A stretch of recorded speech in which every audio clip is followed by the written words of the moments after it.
November ni so bakwa Friday class 5 EVS lo ti tur chu tuna hian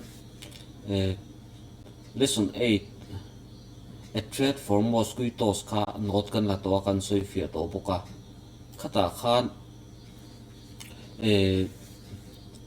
lo ti tur workbook ami kha ka soi fiang ka ti don chuan atopa ti tu ka pidon bokani chuan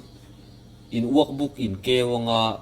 page number 42 wa khan b fill in the blanks kha kan ti don ani ka soi fia dona hei hi ani na chan hi uluk deuh nin lo ngai thla don ania class 8 EVS or class 5 EVS the blank hey fill in the blanks ti tu ania the blank has to be tested to find out whether the patient has malaria or not. Engin nge dam lo kha khan malaria anei nge nei lo ani ti chiang tu kha enge ni ti da khan mai chu the report of blood test hey hi in le khabu khan penicillin in lo jing hal don he the report of blood test hey hi the report of blood test has to be test to find out where the patient has malaria or not.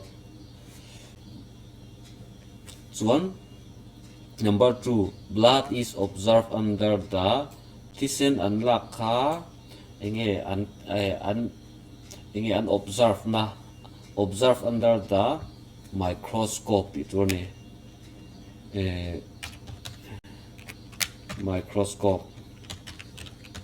microscope in lenna kan ti mai khamo microscope huya khan an ti thin ani chuan number 3 lack of hemoglobin in blood causes HB sen mo kami ina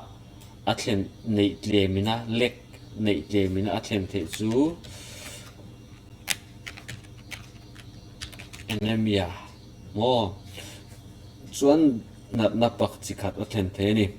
the young ones of mosquitoes are called thosi no kha enge min kha thosi no kha an min chu in ringun lutuk TV te cartoon atin entrin ka larva mo larva ni chuan question number 5 enila spread disease especially stomach problem chumi chuan na the dar thina pumlam na the dar thin engge the dar thin mo theater train to flies tho in a theater train ani flies spread disease especially stomach problems tho in na kha a theater train a chu tho chuan tho bom nu chokan e thil kan e khan ko thalo te ka tiang kha kan vei thin ani kha chuan number 6 mosquitoes lay eggs in water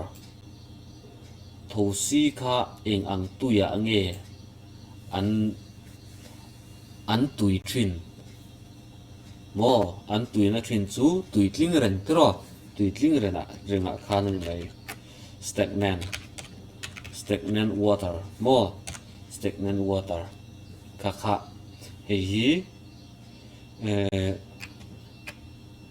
hi in nota in lo copy don ani mo in nota in lo copy number 1 chuan the report of blood test ani a number 2 a chuan microscope ani a hi horop pui lo ni sela microscope ani a number 3 chuan anemia number 4 a chuan larva number 5 a flies number 6 a mosquitoes stagnant mo chuan question number 5 question number C le D kha in lo homework tu chu ni ta ni question number C le D kha C a chuan what diseases are spread by the mosquitoes thâu si khan ing nat na tenge a the dar ing tenge the dar khan nota in la in nota tang khan in thang malaria spread disease like ing tenge kha mosquito spread disease like dengue ti vel ten ka mo kata khan dengue mo ka tiang ta khan ka kan je lawang chuan hei chu in no ta ma si hi di hi chu name to disease caused due to flies thowina nat na thlen the nat na chi ni hei hi kan la soite lo hei chu google vela phone khai in no te phone khai mang thiam tawa in lo zong chin don nia chu chuan in workbook a khan penicillin in lo zer don ni penicillin hei hi in lo zer don ani chu in assignment in homework kha ani dona hei hi